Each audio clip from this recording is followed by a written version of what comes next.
So I love stories about how people met. And my wife can tell you, I'm probably slightly obnoxious about it. Anytime I meet a new couple, I'm like, okay, how'd you meet? I gotta know, tell me everything. And I'll have like 1,000 follow-up questions. And I'm like, hold on, slow it down. I need to visualize this better. Or anytime we go out to eat with a couple, maybe if I've known them from years, I'm like, how'd you guys meet again? I need the story, I need the full story, like run it down for me. And they're like, well, it's gonna take 3 hours. And I'm like, I got time, okay? I'm into this. I love stories about people's relationship, how they became friends, what happened, because the events in our lives shape us and mold us into who we are, and that's true of our relationships too. And so I've heard a lot of relationship stories over the years, like some people you talk to, they go way back, and they're like, well, we grew up together in a small town, we went to the same school, we went to the same high school, went to the same junior high school, went to the same church. My family was close with their family, we had all the same friends, we went to all the same events, and I'm like, you guys related? Like, are you sure you're not related? You had Alabama plates too, so I'm just checking to make sure. Like, it's all, just check that, okay? And so, like, it's sweet, but you're like, that's a little. But some people have a long story like that. They go way back. Then other people I talk to, you know, they dated in high school. And so they're high school sweethearts, and that's always cute too. You know, like we started dating our freshman year, and we just never stopped. That's beautiful. I love that story. I hear this story a lot. This one's beautiful, but kind of bums me out on the front end because a lot of times, this usually happens with a girl towards a guy. Ladies, maybe you feel me on this one. But a girl will be like, oh, him? Oh, when I first met him, blah. I was like, yikes. And like he had like hairy knuckles and a hairy back, and he had like a Cro-Magnon man, like unibrow. And I was like, this guy is hideous. He's gross. I'd never date him. And like, oh, is he boyfriend material or bridge troll material? I don't even know. And then usually, after this verbal assault, she'll be like, but then one day, something clicked. And then I just fell in love with him, what. And I'm like, man, I just watched this dude get beat down verbally for 10 minutes. All his self-esteem's gone. And then she finally like, but then I finally loved with him. And so like, those are interesting stories too. Or sometimes I'll meet people and their origin story for their relationship is much like mine. And they, fall in love at first sight. You know what I'm saying? They have that like love at first sight moment, just like I did. And so I love people's relationship stories. And what we're doing in this series, in this Before Philippians series, is we are looking at the relationship, kind of the origin story of the relationship between Paul and the Philippians. And that's to prepare us for when we study Philippians here in 2 weeks. We're going to get into 4 weeks in the book of Philippians. And so this series is setting us up for that. We're going to see what's the relationship between Paul, the Philippians, and how does that affect the reading. Because we talked about this last week, just as a quick recap, review. When we read Philippians, when we're going to read it here in 2 weeks, we are reading someone else's mail.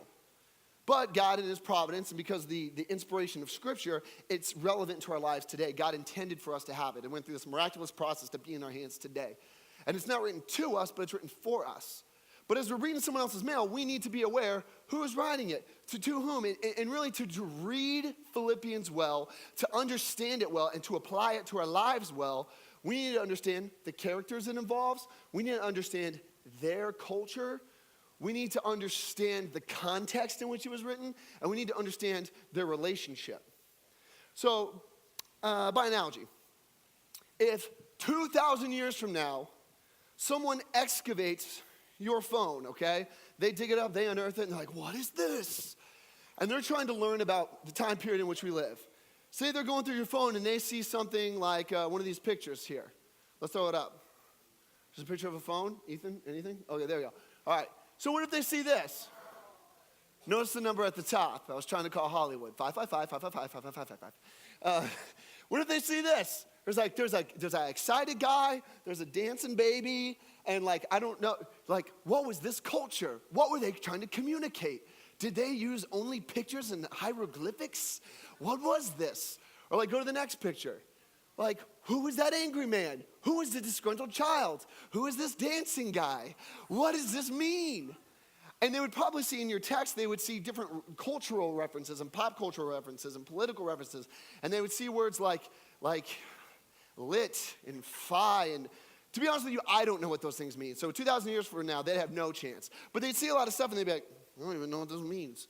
Or maybe they don't know the nature of your relationship with the friend that you're messaging, and so they can't pick up on sarcasm.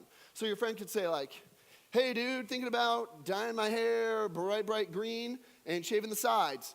And then you could put as a response in all caps, yeah, that's a great idea.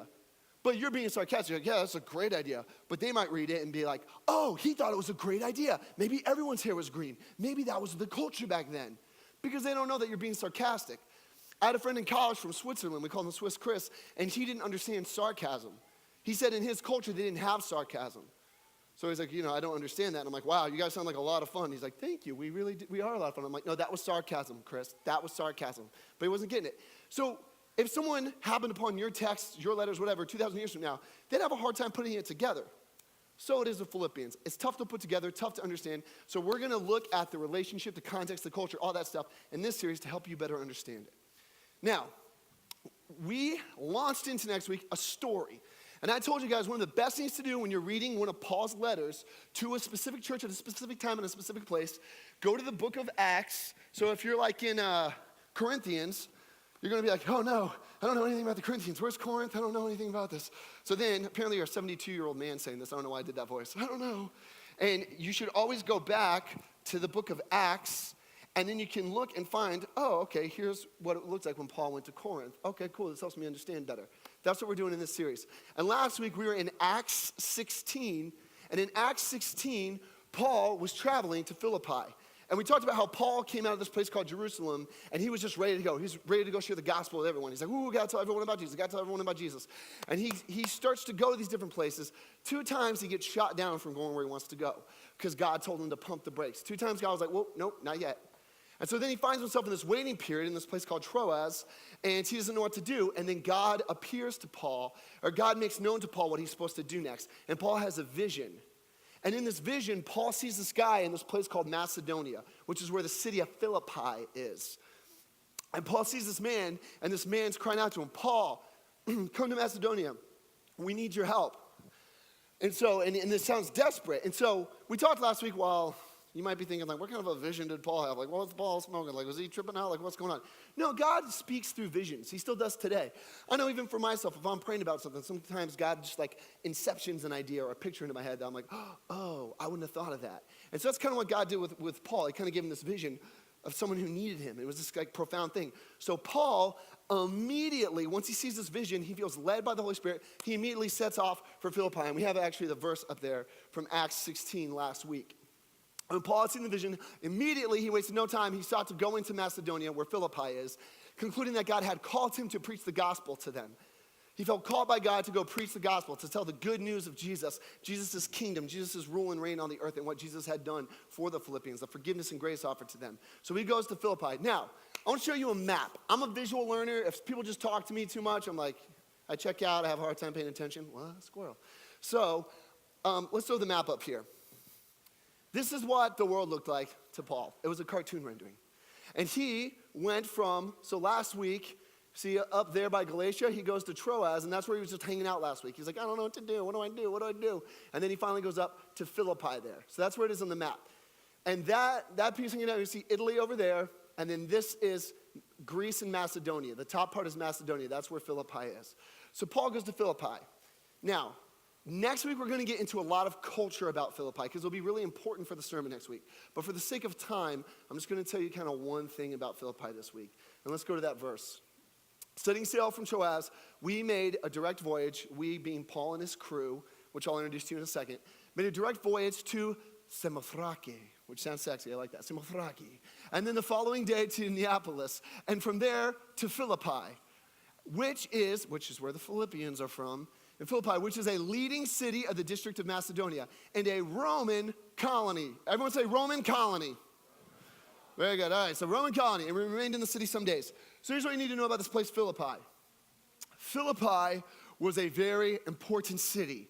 It was a very Roman city. Can we go back to the map, actually? So Philippi was kind of a gateway to go to Asia. So like Philippi, a lot of people would go from Philippi, cross the sea there, and they would move into Asia. And the Roman Empire was mostly on this side of the world in Europe. And then there was Asia over here, which was less developed. And so if people were wanting to go from Rome to Asia, a lot of times they would go by way of Philippi. So it was kind of a gateway city. By analogy, I moved here from Missouri. Don't hate, don't judge. I moved here from Missouri, and there's this place called St. Louis, and it's like the gateway to the west. And it's kind of a place you would go before you head west. And between St. Louis and the next major city, there's like not a lot there. It's kind of how Philippi was. It was a port city. A lot of people went there. And because it was a port city, there was lots of trade, lots of commerce. It had a thriving economy. And so Philippi was rich. Like Philippi had a lot of wealth, okay? So it's a Roman colony. You need to know it's a port city. It's a passageway to Asia. They're very wealthy, very affluent, okay? This is like your East Cobb, okay? This is like what Philippi is, okay? Maybe that's a good reference for it. The other thing you need to know is it's very Roman. A huge percent of the population is Roman. Now you hear that and you just might be like, oh my gosh, what am I in history class? Who cares? It's going to be really relevant to our story today and all the more relevant to our story next week. And so it's very Roman. It's immersed in Roman culture. Rome had its own way of doing things. It had its own ways of viewing the world, of interpreting the world, of treating people. There's different classes in society. So this is very Roman and held to Roman culture. That's all I really need you to know about it. And so we track Paul's journey from Jerusalem. Boom, God brings him to Philippi, and God is writing an amazing story for Paul. He's going to forge some friendships with Paul. Paul's going to actually interact with 3 people, and the Lord is going to build a church in Philippi. And that brings us to our story today. As Paul has landed, he's freshly landed right off the boat to Philippi, he's going to encounter some people. Now, as we get into the story today, I got to introduce you to Paul's crew. I referenced them last week. I didn't want to take the time to necessarily explain all of them, so I'm going to introduce them to you this week. So first of all, Paul's crew involves Paul. So Paul, why don't you come out? And everyone's got a T-shirt, so you can tell how they are. Let's give it up for him.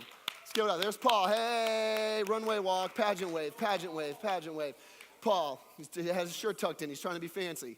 All right, so then Paul brought his boy with him, his mentor, the person who he's been training in the faith. The Bible says he's a father to him in the faith, Timothy. So Timothy, why don't you come out? That's like his best friend. It's the guy he's mentoring. They're tight. Timothy does amazing things in the church. Timothy's an amazing pastor. He pastors in Philippi for a while. So we got Paul, we got Timothy.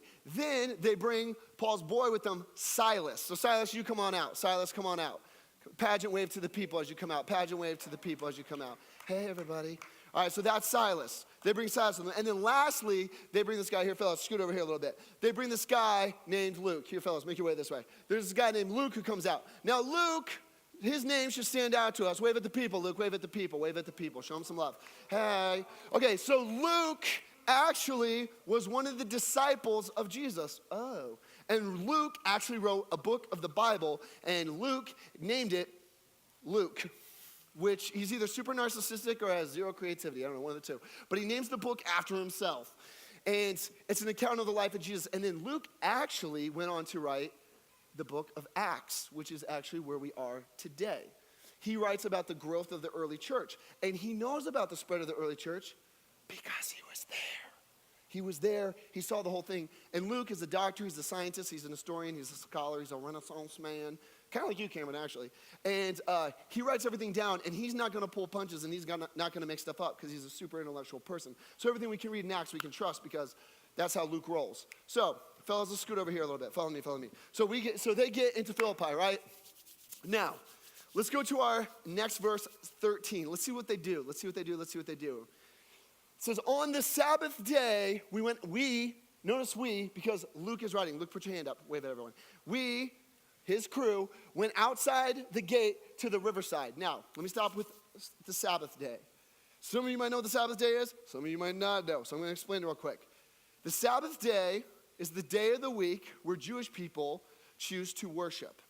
We as Christians worship on Sunday. Jewish people worship on Sabbath, which is sundown on Friday to sundown on Saturday. Okay, so this is probably a Saturday more than likely. And they were looking for a place to worship because Paul and all of his compadres, all of his boys, they are Jewish. And so they would normally go worship on the Sabbath. So they get there and they're ready to go worship, get their praise on the Sabbath. And they're looking for a place called a synagogue, which is where Jewish people go to worship. They're looking for that. By analogy, my wife and I went to Europe last October. And we were in the Netherlands and we got there on a Sunday. And so I was furiously looking at my phone. I'm like, where is a church? Because it's Sunday and I want to go to church. And we found this Hillsong church in Amsterdam. And we're like, cool, we're going to go there. It was Sunday. We're Christians. We want to get our praise on. So we went to church. That's kind of what Paul and his boys are going to do. They're like, hey, it's Sabbath or Shabbat, as they would say. Let's go to a synagogue and worship. What's more, this was part of Paul's strategy in ministry. Paul was a Jewish guy, and so what he would do as he traveled the world is he would first go to a synagogue and he would preach to Jewish people. He would tell them about Jesus. And what's great about this is they knew the Old Testament, so Paul would always, if you look at his preaching, always point back to the Old Testament, talk about all God's promises, and be like, hey, Jesus fulfilled all of those promises. God did something brand new by taking sin on himself in Jesus. So now debts are paid, you are forgiven, and you are called to follow after Jesus. And so Paul always did this. He always went to synagogues first. It says it in Romans. Paul says, I go first to the Jews, then to the non-Jews. And think about it too. This is easy for Paul. I mean, he's able to communicate with his own people, and he's got a burden for his own people. Now, honestly, this is maybe 60, 40, 80, 20. Usually doesn't work well for Paul. In fact, he gets beat up a couple times in doing this. But that was always his strategy. So Paul, Jewish guy, on the Sabbath, his approach is to find the synagogue first. But here's the problem. In Philippi, it's a very Roman place. So they're like, where's the synagogue at? Where's the synagogue? There's not a Roman, because it's, Philippi, because it's so Roman, it's not a very diverse place. There's not a lot of Jewish people there. So these guys are definitely a minority there, and they can't find a synagogue to worship. So here's what they do. Problem solving. They go, let's go outside the gate to the riverside. Let's do that. Come on. And so they go outside the city. Now, what they're going to look for is one of two things. This is more like the teachy stuff, the facts and the details that you need so we can get to the application at the end. Two things they're going to look for. Maybe there's a synagogue outside the city. There's a place we can worship outside of the city. This place is really Roman, and we're probably some of the only Jewish people here. So a lot of times in those cases, in those situations, they would go outside the city, and there'd be a smaller synagogue where Jewish people could kind of find refuge and be like, hey, we're a minority, we have to move outside the city. So they were either looking for that, or if Jewish people were traveling and they didn't have a synagogue to worship, they would look in the city for other Jewish people, and they would look for what's called a minyan. Now, not a minion like an evil hench person that will do stuff for you, like a minion like that. No, it's a minion. It's more think of a small group. And so in early first century Judaism, they had this rule that 10 Jewish men could get together and huddle up, and they would form a small group if they had no synagogue to worship in. And in this group of 10, the circle of 10 men, we'll talk about that in a second, circle of 10 men, they would study the Old Testament, they would sing, and they would pray together. So by analogy, say Brooke and I are actually going to Europe again in October. Yes. And say we're traveling in Prague, and it's a Sunday, and I'm like, oh man, there's no Hillsong church here. There's no church here. And we go to a coffee shop, and we see a bunch of Christians in the corner with some Bibles. Then we could be like, oh, dope, that's a Bible study. Okay, and we could be like, hey, can we sit in with you guys? Hey, we're creepy weirdos just happening upon you. And so we could join their small group. It's kind of what Paul and his boys are looking to do. They're trying to find either a synagogue or this thing called a minyan, this circle of 10 Jewish men that are having a Bible study. Now again, as a side note, this is the cultural stuff that we don't know upon first glance and reading it, that we want to teach you so you can more easily read and understand the story. So they go outside the city. Here's the problem. There's no synagogue to be found. And so then it says they came to this place of prayer, and they sat down, and they spoke to the women who had come together. So as the boys are looking, they come to this place, and they're like, there's no synagogue. We can't find a minyan, a circle of men. And so then, girls, come on out. They find this group of women. Come on out, come on out. Give it up for the girls, guys. Give it up for the girls. I should have them play Girls Want to Have Fun. Some girls. All right. So they find this group of women, and they're huddled up. And so they're going to talk to these women. Now, here's the thing. Here's what I would suggest. This group of women was probably a minyan, a small group of 10 people huddled up, huddled together, having a worship service. And they were probably Jewish because, again, this is the Sabbath. And they are in this small group. And there's going to be a couple other things we see that will kind of tip us off to what this group is doing. And so, next we are introduced to the main character. Next verse. It says, one who heard us, again us, because Luke is writing. Luke, put your hand up, Luke. Wave at the people. Wave him, Cameron, that's you, you're Luke. Okay, Luke says, know thyself. Heard us, and a woman named Lydia from this city in and around Macedonia, a seller of purple goods who was a worshiper of God. Now, we're introduced to Lydia. So Lydia, wave at the people. She's the leader of this group, of this minyan. Now, here's a couple things you need to know about Lydia. Why? It's so weird that it goes out of its way to say where she's from and it says she's a seller of purple goods. Why does that even matter? Just a little cultural thing. This is just like kind of interesting. That place where Lydia's from, shows the accuracy of the Bible. Historians have said that in this place, there's these little like oyster-like things, these little like clam-like things called mollusks that you can actually pick from the water, and if you crack them open and squeeze them, they have this like purple dye that they emit. And so what Lydia would do is she was from this place where she could harvest all these little like shells, if you will, and she could get this purple dye and she could make purple clothing. Now to us, we're just like, why does that matter at all? Well, here's the deal. In this culture, in this society, you had to have stacks on stacks to be able to afford purple clothes. That was only for the wealthy. So essentially, Lydia's selling a high-end product to a high-end clientele base. So when you sell something very expensive to someone with a lot of money, you're going to make a lot of money. By analogy, if Lydia was from Texas and she goes out in her backyard and she finds oil, she could sell that oil to like ExxonMobil or something like that, and she's gonna make a ton of money. Selling a high-end product to a high-end clientele, you're gonna make a lot of money. So Lydia is wealthy, well-resourced, and it goes out of its way to say she was a worshiper of God. So the evidence is stacking up here that this is in fact this small group, this minion. They're meeting on the Sabbath outside of the city, in a small group, just like you were supposed to do, and it says that she's a worshiper of God. In the original language, it says she's one who fears God. So she's probably Jewish, like Paul and his compadres, like Paul and his crew. This is going to factor in. So the next verse. The Lord opened her heart, Lydia's heart, to pay attention to what was said by Paul. And after she was baptized. Whoa, okay, so this is kind of the end of the story today. This is weird. That happened all really fast. Let's slow this down. First of all, the Lord opened her heart to pay attention to what was said by Paul. We're not given any dialogue. We're not told what Paul said. We don't really know. So here's the deal. You have to know about Paul and how Paul rolled. Again, Paul, last week, was super ambitious, super excited to go share Jesus with everyone. I want to tell everyone about Jesus. I want to tell everyone about Jesus. He was stoked about it. That's exactly what Paul was going to preach. He was going to preach about Jesus. And so he's going to talk to Lydia. Come on, Paul. Come over here. He's going to talk to Lydia. Lydia, step forward. And so, that was how they greeted each other back then. You're right. What's up, dog? All right. So, oh, what's up, dog? Okay. I still don't know what lit means. All right. So he's going to talk to her. Here's what's really cool. They're both Jewish. So Paul has this easy way of talking to her, easy way of communicating with her. And what Paul probably told her is like, hey, you know the Old Testament. You know all the promises of God. You know what God has done. Guess what? They're all fulfilled in Jesus. This sacrificial system that God set up so we would be aware of our sin and aware of our guilt. You know that we always had to have that sacrifice? Well, guess what? God gave us the perfect sacrifice in Jesus. So all of our sins are paid. All of our debts are paid. We have no guilt. We have no condemnation. And God did this because he loves us. Way to pay into mine. That's good. And so Paul shares the good news with her. And it says that her ears were open to hear it. And then it says she was baptized. That was kind of sudden. That was kind of abrupt. Let me explain this to you. This is the pattern in the early church. People would hear the gospel. They would believe who Jesus was, what Jesus did, and the benefits of that. Then they would receive God's good, free gift of grace, and they would immediately get baptized. Now, this is different than how we do it today.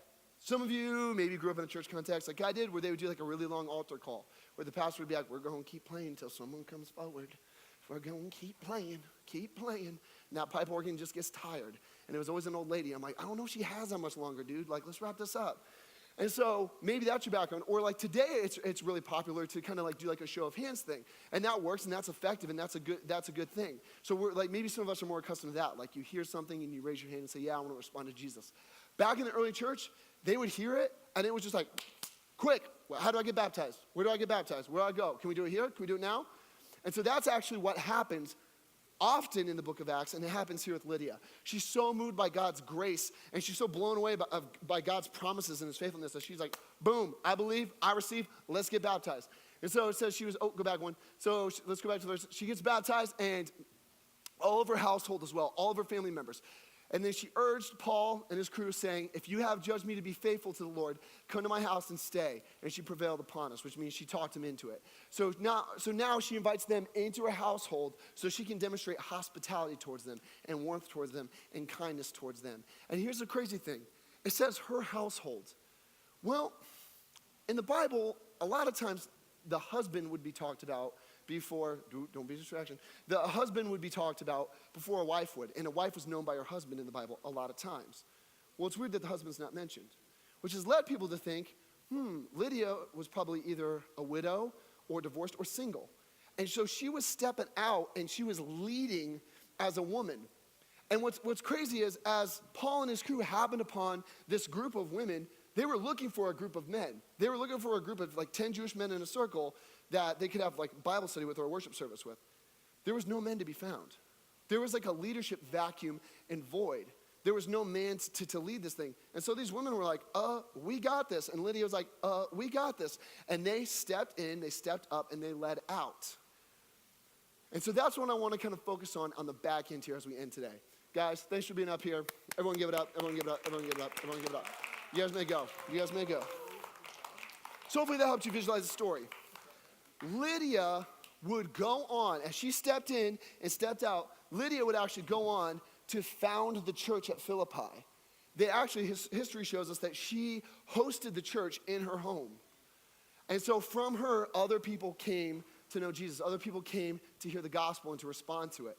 And her household became a place of worship to the one true living God, where people could learn how to follow Jesus and where people felt impelled by the Spirit to live out their faith.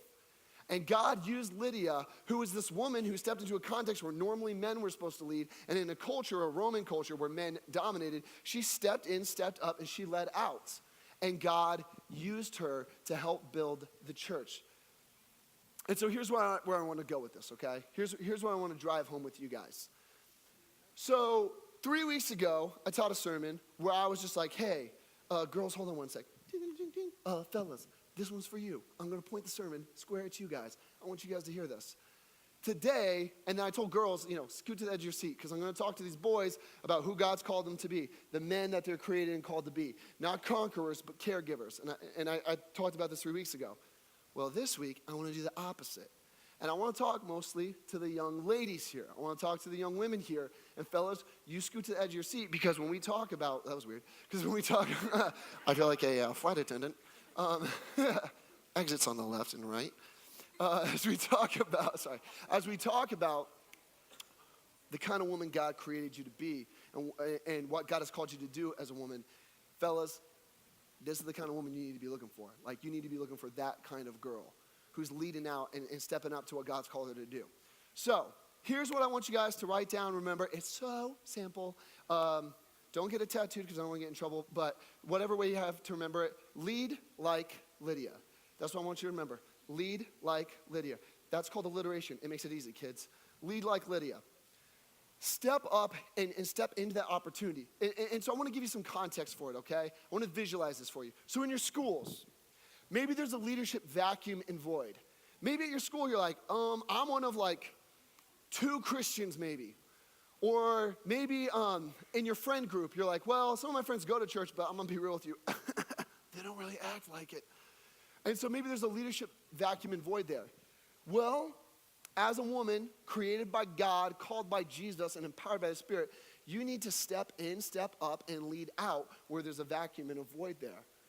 You don't need to just be passive and just be like, well, I'm a girl. That's a boy's job. No, you see with Lydia, she steps up and she leads.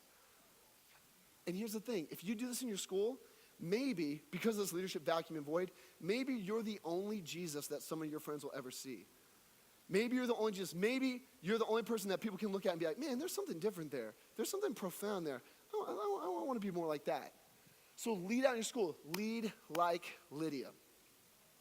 Some of you, maybe this is applicable for your family, all right? Maybe there's a leadership vacuum or void in your family. Maybe your siblings are not believers. And what an opportunity for you as a young lady to step up and say, hey, you know what? I'm gonna step in and step up and I'm gonna lead out. I'm gonna be a good example to my siblings. When they look to me, they should see a good example of what a Jesus follower looks like.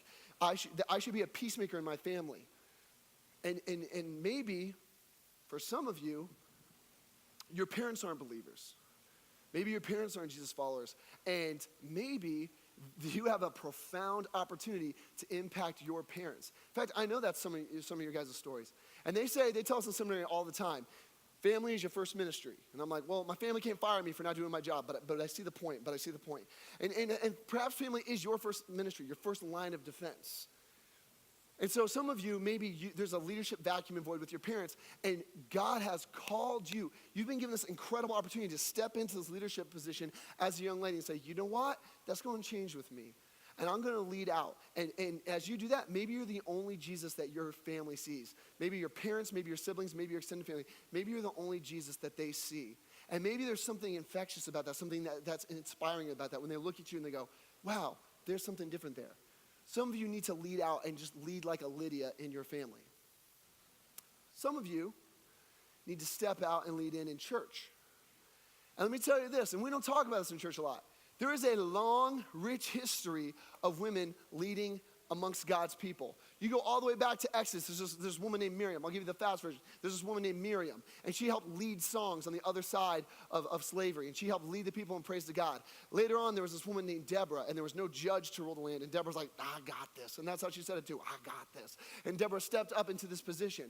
Later on, there was this woman named Ruth who came from this broken, horrible, horrific family situation. She's like, no, I'm going to lead my family. I'm going to take care of my family.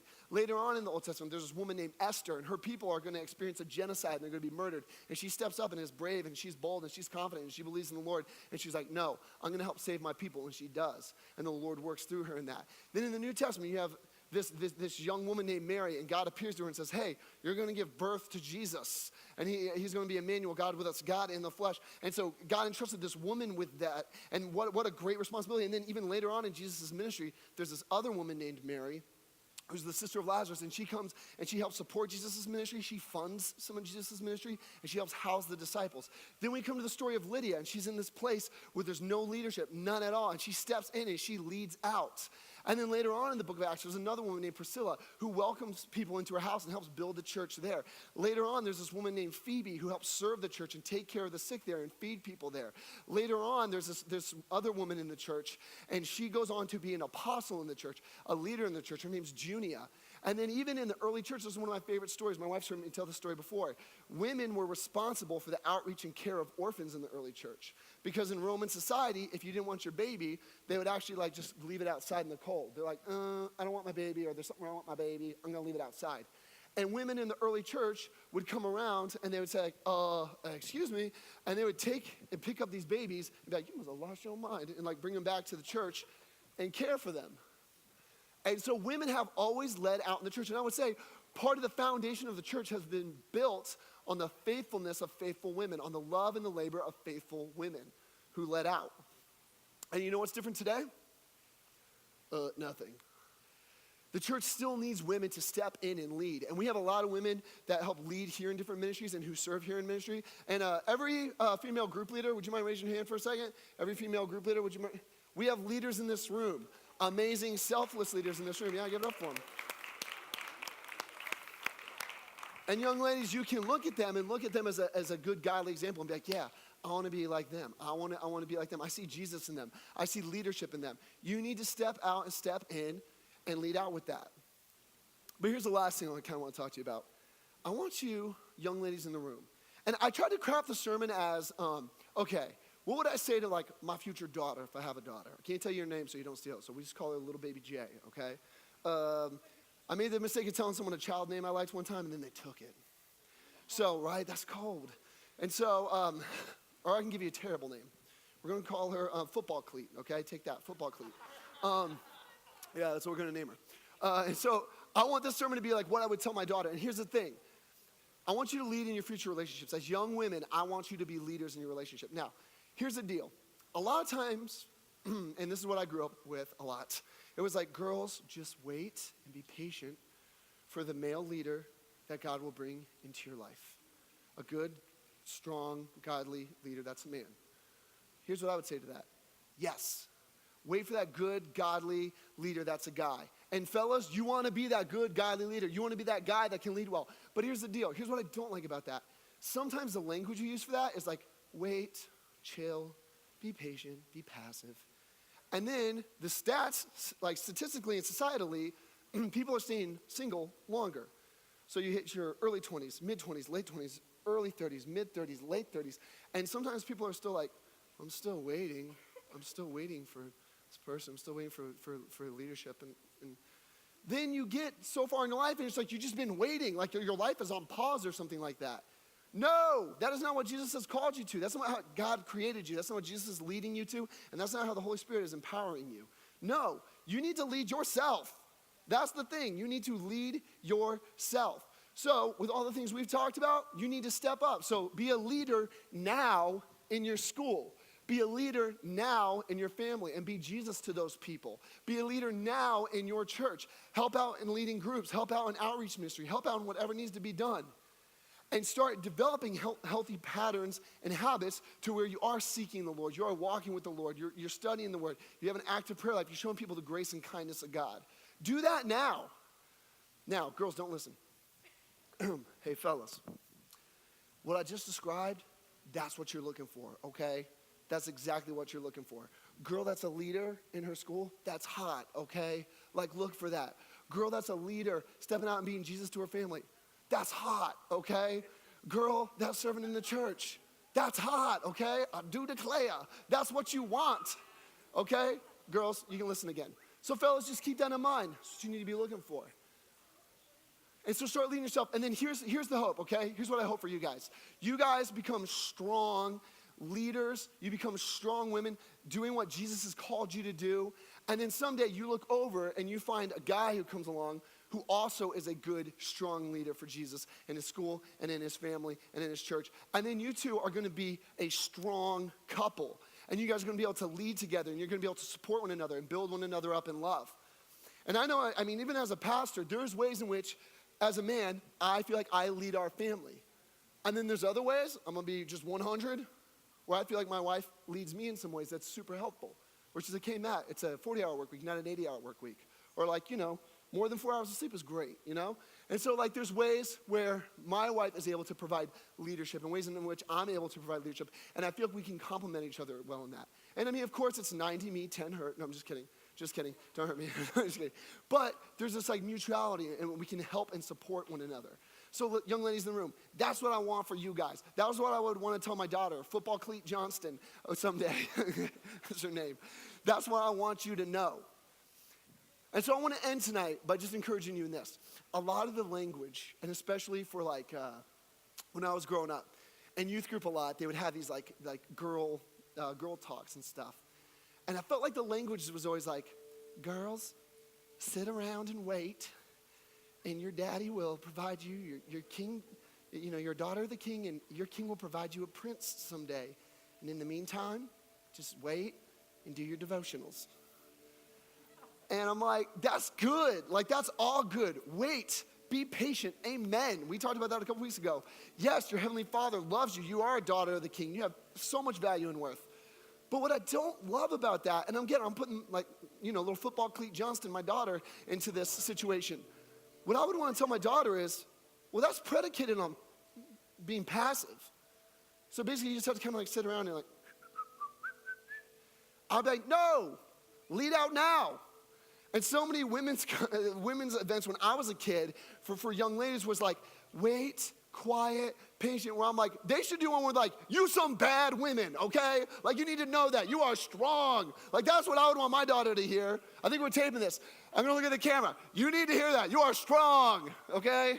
Jesus has empowered you. God has created you in his image. Jesus has redeemed you, and the Holy Spirit is empowering you. So lead out. Be bold. Be confident. Be courageous. And do what the Lord has called you to do. And wherever you find yourself, where there's a leadership void or vacuum, step in, step up, and lead out. And do that good thing that Jesus is calling you to do. And be Jesus in every friendship you have, every relationship you have, every context you find yourself, every school, every job, everything. Do what God has called you to do and lead like Lydia. Let's pray.